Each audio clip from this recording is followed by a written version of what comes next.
Quand on a des leçons à apprendre, la vie nous les représente jusqu'à ce qu'on les apprenne. Tu as quelque chose à apprendre, ta meilleure chance, c'est rapidement de t'arrêter sur quelque chose qui vient de t'arriver et de te dire « Ok, c'est quoi la leçon ?» Parce qu'une chose est certaine, si tu ne l'as pas apprise, elle va se représenter. You are your own greatest ally or enemy. Awaken the warrior within you. Take charge of your inner kingdom. Welcome to the Warrior Growth Academy podcast. Bienvenue au Warrior Growth Academy podcast, où on travaille notre force mentale pour non seulement survivre, mais pour vivre pleinement dans cette vie. On a tous des rêves, des objectifs, des choses qui nous excitent. Lorsqu'on y pense, on a envie déjà d'y être. Mais comment ça se fait qu'on n'y est pas et qu'on n'arrive pas à y arriver?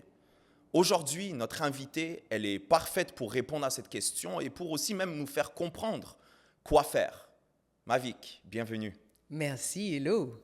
Tu as une énergie, un enthousiasme incalculable, impossible à décrire, même après des heures d'enregistrement de classe. On dirait que tu viens de te réveiller, c'est comme si tu as bu ton café tranquille ce matin. Non, tu ne bois pas de café, donc tu as bu ton verre d'eau, peu importe ce que tu bois le matin. D'où vient cette énergie, cet enthousiasme? Je suis super contente que tu commences par cette question. En fait, on a l'impression que je suis toujours en énergie et toujours hyper enthousiaste. L'une des choses qui est fondamentale pour moi, c'est de choisir ce vers quoi je dirige mon énergie. Je ne suis pas ce que je considère un être d'énergie, donc j'ai vraiment un management de mon énergie. Donc, la performance, le succès, le cerveau sont des choses qui me passionnent. Je suis persuadée d'être très bonne pour aider les gens sur ces sujets-là. Alors, je focalise mon énergie là. Il y a plein d'autres choses sur lesquelles autrui dirige son énergie, sur lesquelles j'investis aucune énergie parce que je garde de l'énergie pour ce qui est important pour moi. Et voilà. Qu'est-ce qui t'a amené sur ce chemin de devenir passionné par ces choses-là? Bon, alors, il y a 8 ans, mon premier fils est mort de la mort subite du nourrisson à 3 mois et demi. Ma vie a changé quand mon fils est mort. Alors, j'ai réalisé à ce moment-là qu'on a toujours le choix. J'avais le choix. J'avais le choix de continuer à être heureuse. Ça relevait vraiment du choix, où j'avais le choix de faire autrement. Et à ce moment-là, ma famille et moi, on a fait le choix de se concentrer sur le fait qu'il était né, qu'il avait été avec nous pendant 3 mois et demi, plutôt que de nous concentrer sur sa mort, sur sa perte. Je n'ai pas arrêté de dire, il y a des mamans qui n'ont jamais la chance d'avoir un enfant. J'avais eu mon fils, il était resté là, 3 mois et demi avec moi. Et donc, à ce moment-là, alors qu'à aucun moment de mon existence, je n'avais entrevu la carrière que j'ai aujourd'hui, je me suis mise à faire des recherches, à écrire, à essayer de comprendre comment mon cerveau fonctionnait. Et puis, j'ai développé tout un tas de processus, de méthodes, de techniques qui m'ont aidé, moi, à atteindre des objectifs en ayant cette part de moi qui souffrait. La première chose que j'ai découverte, c'est que la douleur, c'est la condition humaine. Avoir mal. Être un être humain, c'est parfois avoir mal. Parce que avoir mal, c'est le corollaire de ressentir. Si tu es capable de ressentir, ça veut dire qu'à certains moments, tu vas ressentir de la joie, quelque chose de transcendant. Et d'autres fois, tu vas être submergé par la douleur. Donc, j'ai compris ça. Et j'ai compris que avoir mal ou avoir un obstacle, une épreuve, ça ne me définit pas. Mon fils est mort. Je suis la maman d'un petit garçon qui est mort. Mais je suis aussi la maman de 4 enfants qui sont vivants, de 3 filles et d'un petit garçon qui sont vivants. Et donc, j'ai compris que c'était possible, c'était pas obligé d'être tout noir ou tout gris ou tout blanc en fait. Je pouvais créer ma teinte de gris à moi. Et donc, quand j'ai compris ça, je me suis dit, oh, si ça marche pour moi, je suis pas un être unique, ça veut dire que ça va marcher pour les autres. Et au début, sans rien dire à personne, les membres de ma famille ont été mes cobayes. J'ai essayé de voir si ce que je pensais, si ce que je m'appliquais à moi fonctionnait. Que ça soit avec ma mère, ma soeur, mes enfants, mon époux. Et au bout d'un moment, je me suis dit, OK, ça marche mon truc là. Et donc, il était temps. Il était temps de partager avec d'autres personnes ce que j'avais appris. Le fait que je l'ai appris the hard way dispensait peut-être les autres, en fait, de l'apprendre the hard way. Peut-être que s'ils arrivaient à l'apprendre de moi, il ne serait pas obligé de passer par l'épreuve pour l'apprendre. Magnifique. Merci pour partager ça. Quand tu m'as dit, dans le fond, cette situation, il y a un truc qui m'est venu en tête. Et dis-moi si je me trompe ou si peut-être justement ton expérience avait été différente. Mais souvent, lorsque quelque chose arrive dans notre vie, c'est pas, et surtout quelque chose qui fait mal ou quelque chose qui est vraiment un grand événement. Disons pas, on ne parle pas d'une petite situation tu vas au magasin, ils n'ont pas ton produit préféré. On s'entend, c'est relativement rare que tu tombes en dépression totale parce que tu n'as pas ton dentifrice que d'habitude tu achètes. Par contre, quand quelque chose de percutant arrive, on n'a pas la clarté d'esprit et aussi même l'état émotionnel pour prendre une décision logique. Donc, dans le fond, ça revient plutôt à notre conditionnement et notre préparation. Comme un peu tous les joueurs de tous les sports qu'on peut imaginer, mais eux, ils pratiquent toutes les techniques et ils font bien sûr de l'entraînement physique et aussi stratégique. Et là, pendant le match, lorsque c'est la finale, ou même un match régulier, ils font que exécuter quelque chose qu'ils ont pratiqué. Donc, c'est quoi la pratique qui amène quelqu'un à avoir la clarté d'esprit ou aussi même cette force de prendre une décision de passer à travers lorsque quelque chose de, disons, relativement catastrophique ou clairement pas de agréable nous arrive? Quand mon fils est mort, avant, j'avais déjà fait faillite. J'avais perdu tout ce que j'avais, l'intégralité de ce que j'avais. Je m'étais ruinée moi-même. Et j'avais déjà divorcé, mais le truc, le vautrage sur le sol. Quand on a des leçons à apprendre, la vie nous les représente jusqu'à ce qu'on les apprenne. Tu as quelque chose à apprendre, ta meilleure chance, c'est rapidement de t'arrêter sur quelque chose qui vient de t'arriver et de te dire « Ok, c'est quoi la leçon ?» Parce qu'une chose est certaine, si tu ne l'as pas apprise, elle va se représenter. Ce qu'on voit très souvent, c'est que les gens vivent des événements dramatiques et te disent « Oh, j'ai beaucoup appris, j'ai beaucoup grandi. » Et quand je gratte, je dis « Ok, tu as appris quoi ?» J'ai appris sur moi, enfin, t'as rien appris en fait. Parce qu'on ne nous apprend pas à systématiser notre rapport au challenge ou à l'échec. Si j'ai un enfant et que je lui dis, après une compétition où il est démoli parce qu'il a perdu, je le laisse pleurer, parce que c'est normal d'être démoli, tu as perdu, et qu'après, je lui dis, tu sais quoi, il n'y a rien de coupable dans l'échec. Il faut arrêter toutes les histoires de j'échoue pas. On a le droit d'échouer, ça ne nous définit pas. Dans ce qui s'est passé, qu'est-ce que tu as appris? Mais je veux que tu me dises précisément. Qu'est-ce que tu as appris? Comment ça te permet de grandir? Et ce que tu pourrais mettre en place pour que ça ne se reproduise pas. Si je fais ça, j'ai systématisé le rapport à l'échec, à l'obstacle, au challenge. Et une fois que je l'ai systématisé, ça veut dire que mon job de maman, c'est de reposer la question encore et encore. Et un jour arrive où l'enfant arrive dans ma chambre et dit « Fou, je suis allée proposer un date à un tel m'a dit un non, mais horrible. Voilà ce que j'en ai appris. C'est bon, mon boulot est fait. » Et l'enfant a systématisé. Je pense que le premier des conditionnements, c'est réorienter notre rapport à l'obstacle. Quand ça ne fonctionne pas, quand ça fait mal, quand ça ne va pas, qu'est-ce que j'ai appris, qu'est-ce que j'en fais? Juste le fait de faire comme ça nous aide à mieux réguler nos émotions. Qu'est-ce que ça veut dire? Quelle information ça envoie à mon cerveau? J'ai mal parce que je suis un être humain et c'est OK. C'est ridicule de se dire tout le temps « j'ai pas mal, je ne suis pas atteint, etc. » J'ai mal. Le fait que j'ai mal me dit que mon cerveau interprète la situation de telle façon. Ensuite, je dis à mon cerveau « il y a forcément quelque chose de bien pour toi à l'intérieur. » Et qu'est-ce que ça fait au niveau de ma régulation émotionnelle? Ça veut dire que j'ai mal, mais je sais qu'il y a quelque chose de bien pour moi. Tu vois, c'est un peu le principe de la sucette qu'on te donne après que tu te sois fait mal ou après être allé chez le dentiste. C'est pas cool ce que je suis en train de vivre, mais il y a quelque chose de bien pour moi à l'intérieur. Pour moi, c'est le premier des conditionnements pour arriver lors des moments charnières à prendre des décisions. Parce que tu as raison en fait. Ton cerveau n'est pas clair. La submersion émotionnelle fait que ton cerveau n'est pas clair. Et c'est tout ce que tu as établi avant qui va te permettre à l'instant T de réagir en pilote automatique, mais le bon pilote automatique, pas celui qui te flanque dans un iceberg, quoi. J'ai adoré un truc que tu as dit, et en plus c'est drôle parce que justement, Surtout dans des journées importantes, je porte souvent un médaillon des stoïques.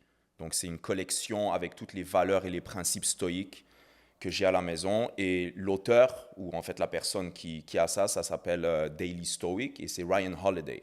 Et dans le fond, en gros, il est un peu le messager moderne des stoïques anciens. Exact. Et un de ses livres, qui a été inspiré par quelque chose que Aristote, si je ne me trompe pas, a dit, qui était dans, je pense, un peu d'autres mots, mais qui dit l'obstacle et le chemin. So, en anglais, the obstacle is the way.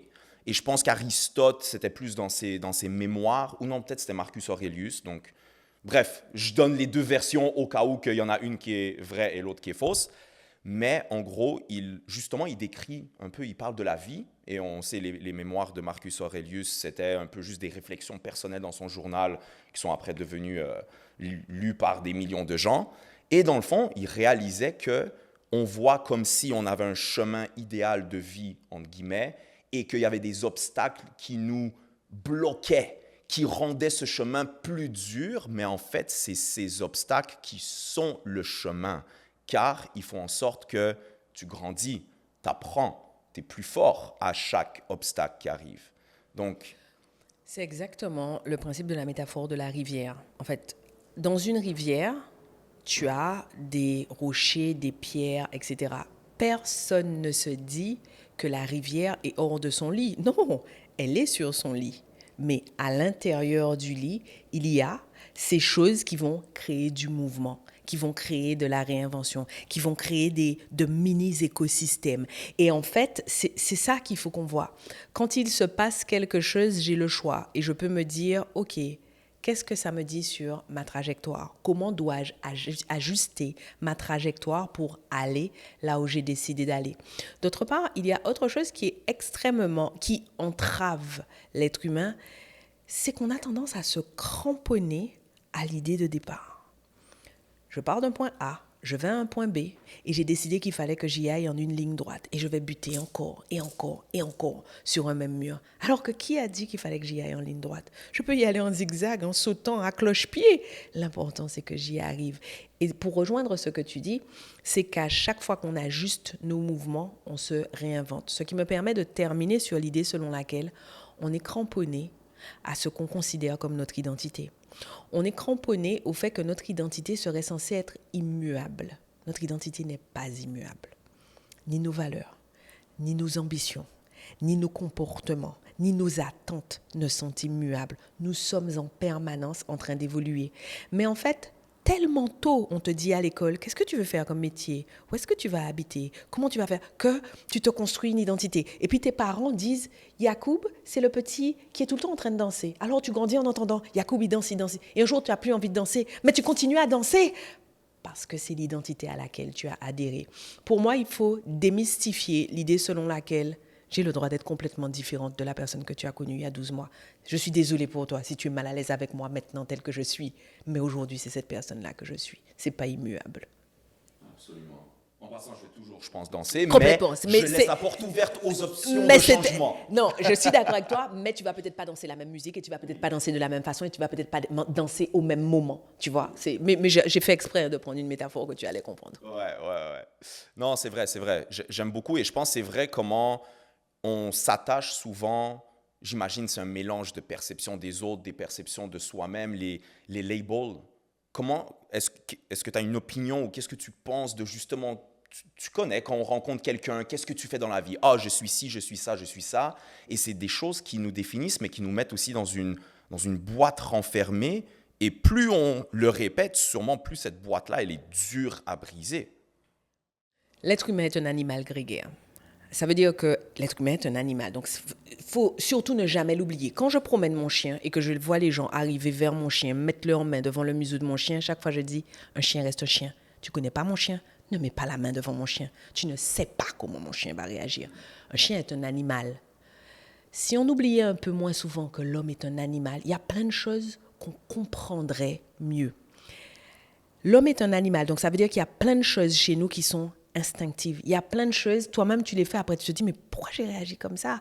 Qu'est-ce qui m'a pris? Parce que ça a été instinctif. Et ton instinct, souvent, te protège. Les trucs instinctifs que tu fais, c'est parce que tu as été déclenché par quelque chose et que ton cerveau s'est dit, hé, danger. Donc, 1, l'être humain est un animal. 2, l'être humain est un animal grégaire. Que veut dire grégaire? C'est que c'est un animal qui a besoin du groupe. Il a besoin du groupe pour être protégé, pour prospérer, pour se reproduire, etc. Et donc, à partir du moment où tu as compris que c'est un animal et que c'est un animal grégaire, eh bien, tu as compris que parfois, l'être humain fait des choses pour le groupe, pour ne pas être rejeté par le groupe. Je suis un animal et je dois ma survie au groupe. Je ne vais surtout rien faire qui fasse que le groupe me rejette. Et très souvent, quand je dis ça, les gens disent « Non, l'homme est comme ça, l'animal n'est pas comme ça ». Je prends toujours le même exemple. Un zèbre blanc, c'est magnifique. En tant qu'humain, quand on voit un zèbre blanc, on trouve ça sublime. La maman du petit zèbre blanc essaie de le tuer. Elle essaie jusqu'à ce qu'elle réussisse à le tuer. Pourquoi ? Mais parce qu'il est blanc, il attire l'attention sur le groupe, il est un danger pour le groupe. On en revient à notre histoire d'étiquette. C'est bien qu'on te donne des étiquettes parce qu'on te dit « tu appartiens au groupe, you belong ». En fait, tu es à l'abri. Et toi-même, tu te dis « ok, il faut que je fasse attention à mon étiquette parce que j'ai besoin du groupe ». L'être humain est un animal, donc même si on a évolué, ça c'est encore bien là dans notre tête. Là où la différence entre l'homme et l'animal, au sens premier, c'est le libre arbitre. L'homme a été doté du libre arbitre. Qu'est-ce que ça veut dire? Ça veut dire que tu peux accepter le fait à un moment d'être à l'abri et être à ta place à l'intérieur de tel groupe et accepter l'idée selon laquelle, OK, j'ai fait mon temps avec ce groupe, j'ai besoin d'un autre groupe. C'est l'histoire de Jonathan Livingston le goéland, par exemple. Jonathan Livingston le goéland est un goéland et les goélands sont censés ne pas savoir voler. Ils sont pâteaux, ils ont de longues ailes. C'est pas fait pour voler, ils sont faits pour monter et pour piquer, pour attraper du poisson et retourner au sol. Et Jonathan Livingston le goéland se met à apprendre à voler. Il vole, il fait des trucs de dingue, il fait des loopings, il va dans le ciel, il découvre des espaces différents. Et au bout d'un moment, il maîtrise tellement le vol qu'il revient à sa tribu et il leur dit « Je vais vous apprendre à voler ». Tu sais ce que la tribu dit ? Place-toi au centre du cercle, en signe de honte. Tu seras banni de la tribu. Pourquoi ? Parce qu'il a appris quelque chose qui va mettre en danger tout le monde. Il est banni, il part. Et quand il part, il vole un moment solitaire, tout seul, triste. Et il finit par découvrir d'autres goélands qui ont été eux aussi bannis. Où est-ce que je veux en venir ? Au fait que l'homme doit accepter le fait que parfois il va vivre ce qu'on appelle le syndrome du Bernard l'ermite. Tant que tu es dans le groupe où les étiquettes te protègent, eh bien, tu es à l'intérieur de ta coquille. Et il y a le moment où tu dois aller rejoindre un autre groupe. Et un Bernard l'ermite, quand il quitte sa coquille, il est tout nu jusqu'à trouver une autre coquille suffisamment grande où il pourra s'épanouir. Ce qui veut dire que pendant le temps où il est tout nu en train de chercher l'autre coquille, il est en danger, il est vulnérable. Nous sommes vulnérables quand nous sommes seuls, mais nous sommes aussi plus aptes à trouver un autre espace d'expression de nous-mêmes quand nous acceptons le danger et la solitude de la vulnérabilité. Wow, j'adore. Je sais que tu as accompagné plus de 10 000 personnes. Près de. J'adore, parce que chaque fois que je dis près de, tout le monde dit plus de. Ouais, moi je suis dans le futur déjà. Oui, j'ai compris. C'est pas pour l'exagération, c'est la manifestation du futur. J'aurais pu dire plus de 10 millions, mais je voulais pas être trop loin dans le futur. T'as probablement justement discuté et parlé et même aidé plusieurs personnes qui font ce premier ou deuxième ou peu importe l'étape de pas de sortir de leur cocon, avoir de la friction avec leur ami proche depuis le secondaire, qu'ils disent « Ah, pourquoi tu veux faire ci, ça ?» C'est quoi les choses que les gens peuvent faire lorsque justement tu es dans un moment comme ça, vulnérable, seul, et surtout tu es au début de ton décollage, c'est la première fois que tu quittes ta meute ou bien ton groupe.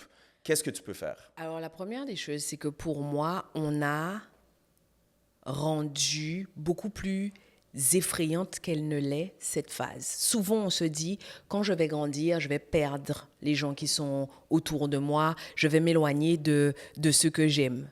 La première des choses, la première des qualités que nous devons développer, c'est l'assertivité. Les gens qui nous aiment en fait. Les gens qui nous aiment veulent juste qu'on leur permette de nous aimer. Et souvent, quand la personne s'éloigne, c'est pas parce qu'elle t'aime plus. C'est parce qu'elle ne te comprend plus. Et souvent, ça arrive parce que toi, tu échoues à te décoder. Ta vision est claire dans ta tête. Mais comment la personne qui a toujours été avec toi, avec qui tu n'as jamais partagé ta vision, comment elle fait pour savoir où tu vas? Cette personne-là, ce qu'elle essaie de faire quand elle te dissuade, c'est qu'elle essaie de te protéger. Elle essaie de te protéger d'un danger qu'elle perçoit. Ce qui veut donc dire que lorsque nous sentons que nous sommes en train de grandir, on a tort, en fait, de présumer du fait que l'autre ne nous comprendra pas. On peut aussi prendre une minute et dire, voilà ce que je vois, voilà où je vais. Alors, il y a des choses que je vais ajuster dans mon quotidien, mais je t'aime et j'y vais avec toi. En fait, j'ai pas besoin que tu grandisses autant que moi pour t'aimer et pour être un bon ami pour moi. Pourquoi on ne laisse pas les gens qui sont autour de nous nous aimer? Pourquoi on ne se décode pas? Voilà comment j'ai besoin d'être aimé en ce moment. J'ai juste besoin que tu m'écoutes. J'ai pas besoin d'avis. Combien de personnes vont jusque-là? Moi, ça m'arrive de dire, j'ai juste besoin de te confier ce que je pense. J'ai pas besoin de feedback pour l'instant. Combien de personnes vont jusque-là? Donc, la première des choses à développer pour moi, c'est l'assertivité. La deuxième des choses, c'est que au moment où on est vulnérable parce qu'on est seul, la tentation est grande de dévier de l'objectif, puisque l'homme est un animal grégaire. C'est à ça qu'avoir une vision claire sert, et c'est à ça qu'avoir un plan d'action clair, et c'est à ça que ça sert de développer des relais de la motivation. Il y a des jours où on est triste, en fait. Mais même sans, tu vois, t'éloigner de tes proches. Il y a des jours où tu es triste, où tu n'es pas en forme, où tu es fatigué.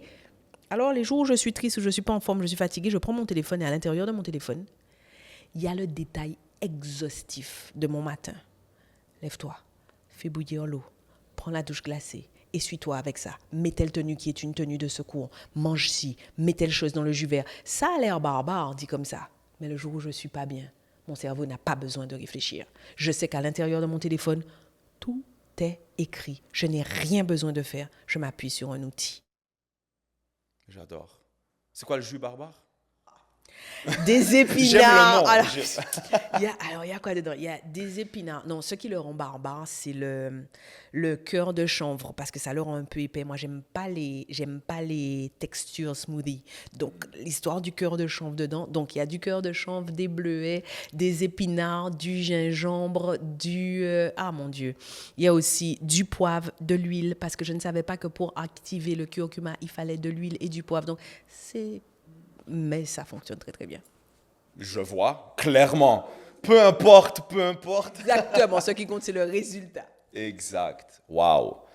Il y a une autre dualité ou un autre un peu, si on veut, dilemme qui m'est venu en tête lorsque je pensais au fait qu'on allait avoir une conversation et juste j'essayais de trouver instinctivement les choses que je voulais explorer avec toi. Il y a un peu et ça ne veut pas dire que c'est ça que toi, c'est ton approche, mais disons dans le monde du développement personnel, il y a cette dualité qui est d'un côté, accepte-toi comme tu es et aime-toi, et de l'autre côté, on se fixe des objectifs, des choses qu'on veut changer, on se donne des notes sur où est-ce qu'on se trouve dans notre vie, sur certains éléments, et on veut, la plupart du temps, s'améliorer. Comment est-ce que cette dualité peut coexister? En même temps, s'aimer comme on est, où on est, et en même temps, vouloir réellement être plus. Bon, alors, il y a deux choses. À l'intérieur de ta question, tu dis vouloir s'aimer comme on est et vouloir plus. On n'est pas ce qu'on réalise, ce qu'on veut, ce qu'on atteint. Ce qui veut dire que tu peux t'aimer de tout l'amour du monde et le fait que tu veuilles plus n'a aucun impact sur l'amour que tu te portes puisque tu n'es pas ce que tu fais, ce que tu accomplis. Ta valeur étant intrinsèque, aucun accomplissement, aucun échec, rien ne définit ta valeur. Tu arrives au monde, tu pousses ton premier cri, la valeur est là, elle est intrinsèque. Donc ça, c'est la première chose. Mais la deuxième chose, et j'adore que tu abordes la question, c'est cette espèce de dualité, de merde qu'on a établie entre la gratitude et l'ambition. Comme si l'une était exclusive de l'autre. C'est faux. C'est faux. Ce que les études montrent, c'est que Nous avons plus de chances d'accomplir, d'accéder à nos ambitions si nous sommes ancrés dans la gratitude. Il faut que tu vois la gratitude, le fait de t'aimer, le fait d'aimer ce que tu as, le fait d'être satisfait de ce que tu as déjà accompli. Il faut que tu vois ça comme des racines et il faut que tu vois l'ambition comme des ailes ou comme une espèce de fil qui te tirerait vers le ciel. Donc, l'un n'est pas exclusif de l'autre. Les oiseaux, quand ils sont au sol, au bout de leurs griffes, au bout de leurs pattes, il y a des griffes pour qu'ils arrivent à s'ancrer au sol. Personne n'est choqué par ça. Il faut que tu vois la gratitude comme les griffes, en fait. La gratitude, c'est ce qui va te grip à ce que tu as déjà. Pourquoi? Ce que tu veux pour atteindre un objectif ou pour accéder à une ambition, ce que tu veux, c'est abaisser ton niveau d'anxiété. C'est abaisser toutes les résistances que tu as dans ton cerveau. Et si tu te focalises exclusivement sur l'ambition, tu vas te focaliser exclusivement sur l'inconnu. Ton cerveau déteste ça, en fait. Tu es un animal, rappelle-toi. L'histoire de l'inconnu, là, pour ton cerveau, c'est un danger. Alors, ce qu'il faut faire pour descendre cette barrière de l'anxiété, c'est te rappeler ce que tu as déjà, ce qui est déjà là.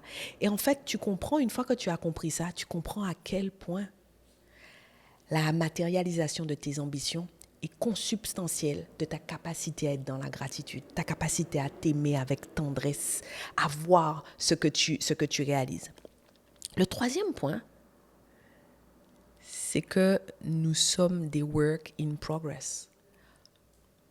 On a tort de croire nous sommes la destination, en fait. Quel que soit l'âge de ta vie sur lequel tu te retournes, sur le Yacoub d'il y a 5 ans, 10 ans, 15 ans, tu vois bien à quel point tu as évolué.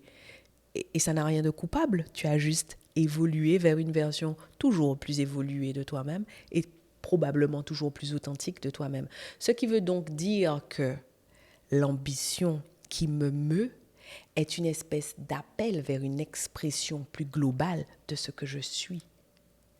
La gratitude est l'expression de l'accomplissement la plus aboutie aujourd'hui de ce que je suis. Est-ce que j'ai été claire? Crystal clear. Je suis curieux, est-ce qu'il y a peut-être un livre, une conversation, un proverbe, un truc que tu as vu, tu as vécu qui a changé ta vie? Oui. La puissance de la pensée positive du docteur Norman Vincent Peale. Le vieux livre, le truc doit avoir 60 ans, il est indémodable. Enfin, à l'intérieur, il y a les basiques. Enfin, il est incroyable ce livre parce que pour moi, tu vois que c'était un homme déjà qui avait vécu. Alors, ce livre, il a voulu l'intituler La puissance de la foi et il a eu tellement peur que les gens croient que c'était un livre religieux qu'il l'a appelé La puissance de la pensée positive. Et tout au long du livre, il t'apprend ce que tellement d'études ont prouvé après, à quel point, si tu fais évoluer d'un chouïa ta pensée de 2 ou 3 degrés, ta pensée, en fait, quand tu arrives à destination, enfin, tu es arrivé 300 ou 400 mètres plus loin parce que tu as fait évoluer ta pensée. Celui-là, il est incroyable. Le deuxième que j'aime vraiment beaucoup, qui pour moi est un basique, c'est Le succès selon Jack, de Jack Canfield. Enfin, j'ai jamais vu une approche aussi didactique du succès. Le mec te dit, répare toutes les merdes qui sont chez toi, ta porte qui grince, tes toilettes qui sont mal fixées, etc. Mais ce qu'il dit est tellement évident. Il dit, le petit temps que tu passes à te dire « Oh, la porte grince » ou « Oh, mes toilettes ne sont pas bien fixées », c'est de l'espace mental que tu mobilises. Et donc, cet espace mental que tu as mobilisé, tu ne vas pas l'utiliser pour quelque chose de vraiment important. Et il y a tout au long je crois qu'il y a 60 principes tout au long du livre, de tout petits principes comme ça que tu peux appliquer rapidement et qui font vraiment une différence phénoménale. J'adore. Et j'adore aussi surtout le point, et je pense que ça revient beaucoup, en fait, même c'est la fondation de ton cours, qu'on n'a même pas parlé, mais vous pouvez bien sûr regarder le cours sur la plateforme. Et la conversation est allée dans tellement de directions magnifiques, mais c'est le concept que, en fait, le succès, le bonheur, ou peu importe, toutes les choses qu'on veut tous, c'est pas compliqué. C'est juste une question de principes fondamentaux, mais qu'on applique. Et qu'avec la pratique, on bouge de plus en plus dans la bonne direction. Complètement. Alors, la première des choses qui est importante pour moi et qui va libérer tellement de personnes du poids du succès, c'est que le succès et le bonheur sont polymorphes. Il faut qu'on accepte l'idée selon laquelle c'est polymorphe. Une fois que j'ai accepté que la forme que prendra le succès pour toi, pour Pascal, pour moi, seront différentes, une fois que j'ai accepté ça, je peux faire la paix avec le fait que tu ne sois pas OK avec ma vision du succès et ma vision du bonheur. Et à partir du moment où j'ai fait la paix avec ça, j'ai plus besoin de te convaincre en fait. Tu peux monter, tu peux descendre, tu peux te jeter là et critiquer ma vision du succès. Je t'aime quand même. Je t'aime quand même. Ça, c'est la première des choses. Donc, le succès et le bonheur sont polymorphes. La deuxième des choses qui pour moi, rend le bonheur et le succès simples, c'est que ça dépend d'une vision claire. Et c'est ça, souvent, qu'on n'a pas. Parce qu'il y a une espèce de culpabilité à dire ce que tu veux vraiment. Quand tout le monde répond « l'argent ne fait pas le bonheur », ben, tu es un peu gêné de dire « enfin, moi, je veux de l'argent, en fait. Enfin, moi, ça m'aiderait bien un peu d'argent. » Quand tout le monde te dit « ne te fie pas aux apparences » et que toi, tu dis enfin, « moi, la tablette de chocolat, j'aime bien quand même, quoi. » Et du coup, l'idée, c'est qu'il faut que tu aies une vision précise de ton bonheur et de ton succès, que tu vois jusque dans les détails ce que c'est pour toi. Parce que le pas suivant, c'est quelles sont les émotions fondamentales que je recherche derrière chacune de ces choses. Et très souvent, on attribue le bonheur à la chose. La chose n'est qu'un vecteur, n'est qu'une courroie qui va m'emmener à l'émotion. Si je suis capable de définir mon bonheur et ma vision, non plus en choses, en accomplissement, mais en émotion, tu sais ce que ça veut dire? Ça veut dire que je suis capable de trouver aujourd'hui les choses qui, dans ma vie, dans mon quotidien, me font ressentir ces émotions-là. Du coup, j'ai explosé mon niveau de gratitude, ce qui me permet d'aller chercher plus. J'adore. Et juste pour souligner ce point, parce que j'avais une conversation avec un de mes amis dernièrement, c'est justement, j'ai parlé et en tout cas, c'est ça que j'ai compris et accepté d'un point de vue de nos objectifs, c'est l'émotion qui se rattache à ça. Et je lui ai juste, dans le fond, donné l'exemple de, pour moi, une des choses que non seulement je recherche, mais que je veux vivre dans ma vie, c'est la liberté, freedom. Et je lui ai dit, dans le futur, ça va ressembler à, tu sais quoi, cette semaine, j'ai envie d'aller dans ma villa au Mexique. On embarque dans notre avion privé, vas-y, on amène quelques amis, on y va pour une semaine, on se baigne dans l'océan, on se promène dans la jungle. Aujourd'hui, je vis sur le canapé chez mes parents parce que je suis en train de partir cette entreprise. Par contre, ce sentiment, cette émotion, je peux quand même la vivre. Il n'y a rien qui limite une émotion si on réussit à la créer ou à créer les circonstances qui la réveillent. Donc aujourd'hui, ce sentiment de liberté, c'est en plein milieu d'une journée où techniquement, même si je vis pas selon un 9 à 5, mais j'ai quand même une structure de travail, entre guillemets, qui est bien sûr le travail pendant des heures plus ou moins normales. Mais en plein milieu de journée, je me dis, tu sais quoi, là, ça fait 3 heures, 4 heures, je fais du bon travail, il fait beau dehors, j'ai envie d'aller sur une bicyclette, aller me promener, m'asseoir, boire un café au soleil, prendre le moment, écouter un livre dans mes oreilles ou écrire dans mon journal et revenir. Ça, le sentiment, cette émotion, elle est très similaire à ce que je vais vivre avec mon plan futur, mais je peux le vivre aujourd'hui.